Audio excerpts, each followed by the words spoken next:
that that's out of the way, what's up guys, RH Nisker here, coming to you from Robbie Cole, aka MCole40's channel. First off, I want to give a huge thank you to Robbie M. Cole for letting me upload on his channel, and hopefully you guys will be seeing more of me soon on his channel or mine. So today what I'm going to be discussing with you guys is, does Konami care about us anymore? And I'm saying that as a customer satisfaction kind of viewpoint, because obviously, you know, this is a company. On one hand, they are profit oriented, they are profit focused, they need to make money so they can, you know, grow and keep providing the cards in the game that we like. But on the other hand, you know, we're their customers and they do a lot of stuff that should piss us off but doesn't. Now, I've touched on this topic a couple times either on my channel or on other people's channels, but the reason I wanted to bring it to MCole40's channel is because he was, if not the first, one of the first YouTubers to ever be, and therefore he probably has the most diverse and mature fan base, so that's why I'm bringing it to you guys. Now, the first thing to make me question, you know, does Konami care about us anymore, was actually a video I watched a couple weeks ago, I believe it was Jobber's video, and it was a pack opening. But it wasn't, you know, a Galactic Overload or a Duelist Alliance pack opening. It was actually a Master Collection 1. So the Master Collection 1 is a very old set. It was released many, many years ago, early on in the game. And I see during the opening, you know, it's not just a normal binder. There's a nice metal flap that has a magnet inside. And when you open the binder-like case, there's all like velvet and this nice felt and very nice material. It's very well organized and well presented. And I think of that and I compare it to the products we've been getting lately, and I'm just like, it's really not up to standard. When you compare the old product packaging to the ones we get now, it's really different, and it's really much lower quality. Like, for example, the new special editions, or deluxe editions as they call them. You know, the old deluxe editions or special editions came in, you know, the little box. There was nothing really special to it, but Konami's attempt of kind of upping their game and making something more presentable is this. It's just a box. They say, you know, you could collect one of two boxes. There's the Evil Swarm one and the Gladiator Beast one, but it's nothing like what they had before, and that really kind of disappoints me. Look at this. All of this is just Evil Swarms on a box. There's nothing special about it. There's no cool material. This has some like little black lining on it, but that's really it. Keep in mind, not only is this worse quality, it's also probably, most likely, a lot cheaper for Konami to make. Another thing to notice in the depreciation of product quality from Konami is actually just the legendary collections that have been coming out the past couple years. Now, while on the topic of Konami's product quality depreciating, let's take a look at the legendary collections that have just been coming out over the past couple years. You know, it might not be that fair to compare a really old product to, you know, the most recent special edition that came out, but let's take a look at the legendary collections that, you know, aren't too old, but they're not too recent.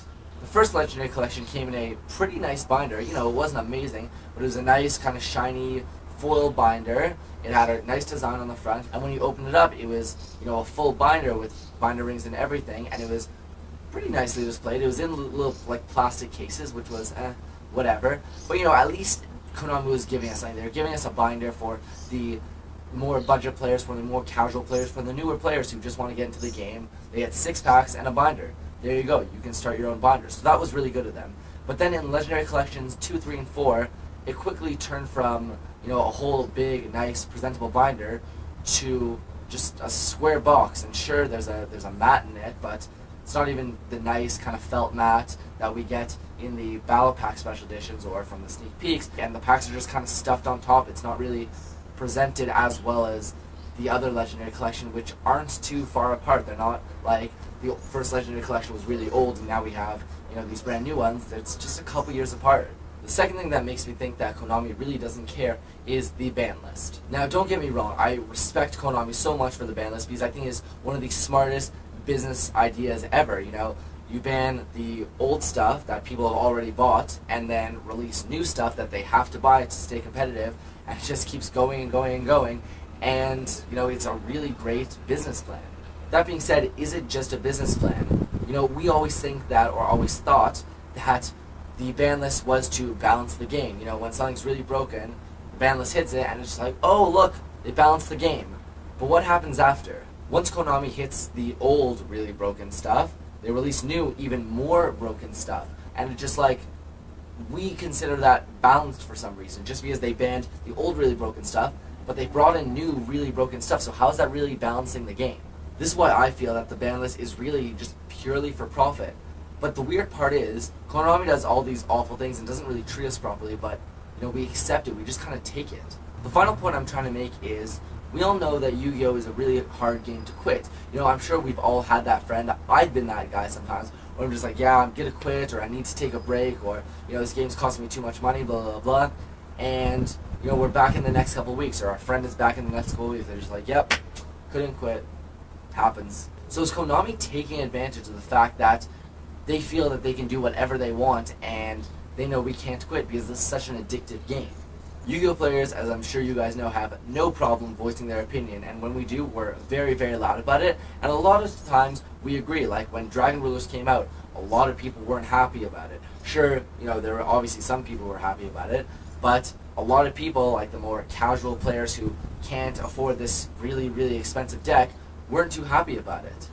Now, of course, eventually, as it always happened, Konami hit the Dragon Rulers and hit Spellbook of Judgment, but there were still really broken cards that came out later.